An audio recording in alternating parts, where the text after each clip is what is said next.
The Alleghany Journal is delighted to welcome two really active members of the Covington community. Both are Kiwanians. Susan Knick, who's the president of the Kiwanis Club of the Jackson River area, and Pam Warren, who happens to be the lieutenant governor of Division 9 of Kiwanis. Welcome. Thank you. It's good to see you today. Pleased to be here. Nice to be here. And both Pam and Susan are here to talk about emergency medical information kits. And Susan, let's start with you. You're actively trying to get these out in the community and the region. What's this all about? Well, we recognized a need for the ability of first responders, when they walk into a home, to be able to get information quickly and swiftly in one location so that they can best provide the services they're there for. And we've noticed that oftentimes elderly people or people living alone and caretakers of young children don't have the information first responders need upon arrival. So we come up with a local edition of File of Life, which we simply call Emergency Medical Information Kits.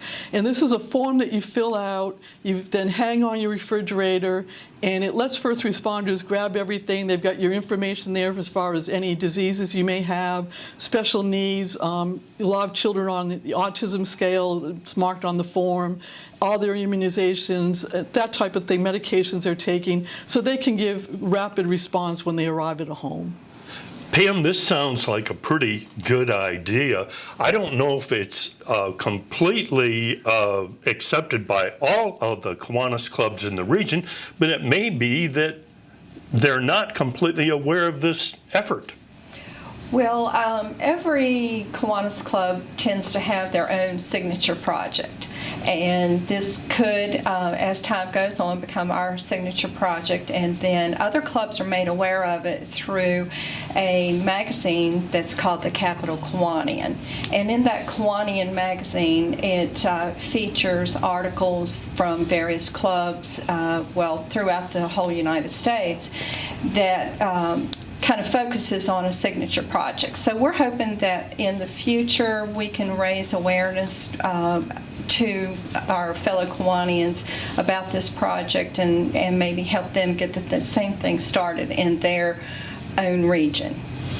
This pair, I call them the dynamic duo, because when they started the Kiwanis Club of the Jackson River area not long ago, started up with a pretty hefty membership. It was really impressive, and it was an impressive kickoff event.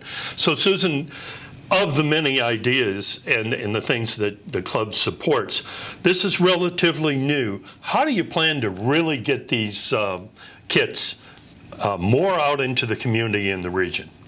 Sure. Well, I've already spoken with the local emergency committee, which is the chiefs of fire and rescue squads, asked them to endorse it, make them aware that when they walk into a house to look for this information.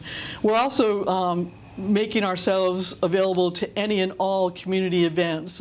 We're at National Night Out. We're going to be at the First Responders event coming up on October 2nd. And we're more than happy to go out and speak to local clubs, groups, anybody that's interested in possibly adopting this program.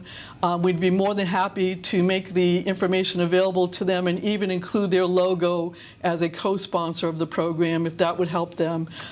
So we're just every place we can possibly get out in the community, we're there and making this awareness so that overall the community can start talking among themselves, and with each person that speaks about it, the next one down, word of mouth is huge, so that's what we're doing mostly.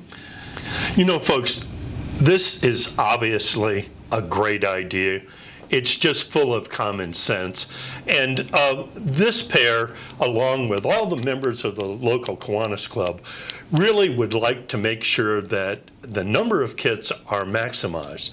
And so we wonder, Pam, if what is the best way for individuals to contact the Kiwanis Club if they would like to have a kit, or a group, and then alternatively, Many of you out there like to do grants, or you may be a part of an organization that issues them. This is a costly program, and I'll bet Pam and Susan that you would be willing to accept one of those grants to help pay for it. Well, we would be glad to accept any donations. We are not a 501c3, so therefore that makes it a little difficult to actually receive a grant.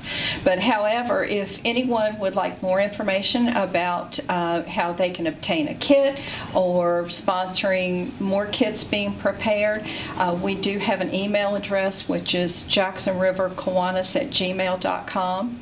And we also have a Facebook page, so you can also message us on our Facebook page, and we will be happy to get in contact with you and give you the information that you may need.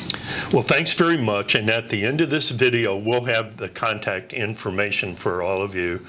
And once again, thank you to both of you for taking time out of your busy schedule to share this information about emergency medical information kits. And I wouldn't be a bit surprised if the phone or the Gmail account starts ringing. Well, thank you very much. We really appreciate this opportunity. Thank you, Jerry.